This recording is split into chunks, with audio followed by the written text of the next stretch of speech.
আসসালামু আলাইকুম, welcome to my channel. আমি আরিফুল হোসেন আনোয়ার। আজকে আমি এইচএসসি আইসিটি সফটওয়্যার 3 সংখ্যা পদ্ধতি এবং ডিজিটাল ডিভাইসের একটা গুরুত্বপূর্ণ আবারও ক্লাস নিলাম। সেটা হচ্ছে লজিক্যাল এন্ড অপারেশন এবং লজিক্যাল এন্ড অপারেশনের যে মৌলিক ক্রিয়া আছে, এই মৌলিক ক্রিয়ার যে লজিক্যাল এন্ড অপারেশনের যে উপপাদ্যগুলো আছে, সেই উপপাদ্য নিয়ে একটু কথাবার্তা বলার চেষ্টা করব। সো দেখেন, এখানে আমি লিখে রেখেছি মৌলিক উপপাদ্য এবং লজিক্যাল এন্ড অপারেশন, যেটাকে আমরা গুণের ক্রিয়া বলে থাকি বাংলাতে। সো এখানে দেখা আছে যে কয়েকটা নিয়ম আছে বা উপপাদ্যর নিয়ম আছে চারটা।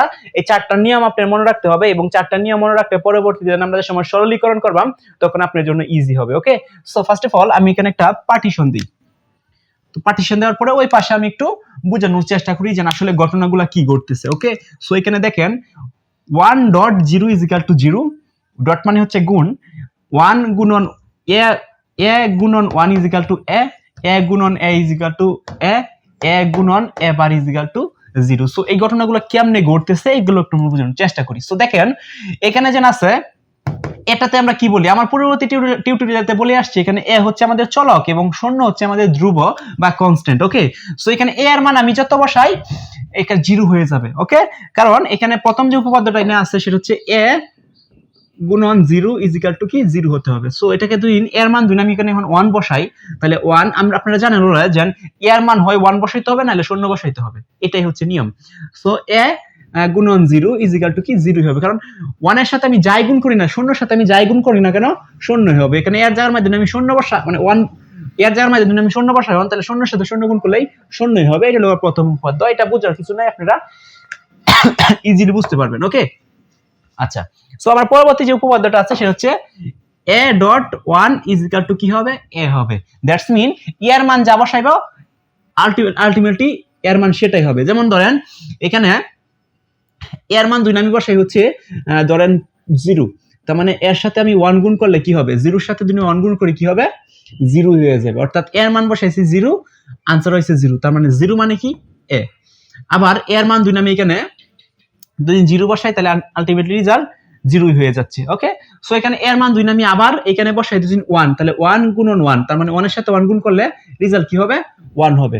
তার মানে এইখানে বসাইছি এর মান 1, এখানে হইছে 1, দ্যাটস মিন এই নো হচ্ছে a, এই নো হচ্ছে a, তার মানে হচ্ছে a গুণন a = a হবে।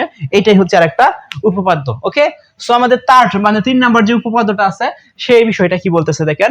3 নাম্বার উপপাদ্যটা আমাদের বলতেছে a গুণন a = কি হবে, ai হবে। অর্থাৎ এর মান আমি যা বসায়াম এর মান তাই হবে। যেমন ধরেন এখানে a গুণন a, এর মান যদি আমি শূন্য বসাই, তাহলে এর সাথে গুণ করি কত বসাইতে হবে, শূন্য, তার মানে শূন্যর সাথে শূন্য গুণ করলে কি হবে, শূন্যই হবে। তার মানে এই শূন্য মানেই a, শূন্য মানেই a, তাহলে শূন্য মানে কি a, তার মানে কি a গুণন a = ai হবে। এটাই হচ্ছে আমাদের থার্ড উপপাদ্য। এবং ফোর্থ যে উপপাদ্যটা আছে সেটা একটা ইম্পর্টেন্ট ফ্যাক্ট, সেটা হচ্ছে এখানে কমপ্লিমেন্ট আছে বা পূরক আছে। তার মানে এখানে কি আছে, a ডট মানে গুণন এ বার বা কমপ্লিমেন্ট = কি হবে 0 হবে। দ্যাটস মিন এর মান আমি যাই বসাই না কেন আনসারটা হয়ে যাবে কি 0।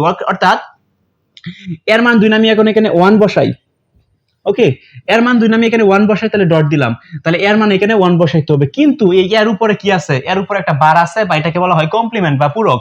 সো কমপ্লিমেন্ট যা দেওয়া আছে তার মানে মানে উল্টা মানটা হবে, 1 বসালে 0 হয়ে যাবে, 0 বসালে 1 হয়ে যাবে। তার মানে যেহেতু প্রথম এটার মধ্যে আমি বসাইছি এর মান হচ্ছে কত 1, তার মানে এখানে যদি 1 বসাই তাহলে যেহেতু পূরক আছে তাহলে 1 এর পরিবর্তে হয়ে যাবে কি 0। সো 1 এর সাথে যদি আমি 0 গুণ করি তাহলে আলটিমেটলি কি রেজাল্ট হবে 0 হবে। আবার এগেইন এখানে এর মানটা যদি আমি 0 বসাই তাহলে 0, তার মানে এখানে এর মান 0ই বসাইতে হবে। তো 0 এখানে এর উপর কমপ্লিমেন্ট আছে, তার মানে উল্টাই দিতে হবে, তার মানে 0 মানে পরিবর্তে বসাই আমি 1, তার মানে 0 এর সাথে যদি আবার 1 গুণ করি তাহলে আলটিমেটলি রেজাল্ট আমাদের 0 হবে। এই হচ্ছে আমাদের চারটা মৌলিক উপপাদ্য এবং লজিক্যাল এন্ড অপারেশন। এই লজিক্যাল এন্ড অপারেশন যে চারটা লজিক্যাল এন্ড অপারেশন আছে, এই চারটা লজিক্যাল এন্ড অপারেশন যদি আপনি ভালোভাবে পারেন এবং হচ্ছে লজিক্যাল অর অপারেশন গুলো আমি দেখিয়ে আসছি যে চারটা উপপাদ্য আছে বেসিক, সেগুলো যদি আপনারা পারেন তাহলে পরবর্তীতে সত্যক সারণী এবং হচ্ছে সরলীকরণ যে বিষয়গুলো আছে সেগুলো আপনারা ইজিলি আয়ত্ত করতে পারবেন এবং ইজিলি এগুলোকে সলভ করতে পারবেন। তো আমার এই টিউটোরিয়াল সিরিজটা আপনারা দেখতেছেন, যদি ধারাবাহিকভাবে কন্টিনিউ ভাবে পার্ট বাই পার্ট চালিয়ে যান তাহলে আশা করি আপনারা ভালো একটা আউটপুট পাবেন এইচএসসি আইসিটি সফটওয়্যার 3 সংখ্যা পদ্ধতি এবং ডিজিটাল ডিভাইসের উপরে। তো সে পর্যন্ত সবাই ভালো থাকবেন, সুস্থ থাকবেন, দেখা হবে অন্য কোনো একটা ক্লাসে। আল্লাহ হাফেজ।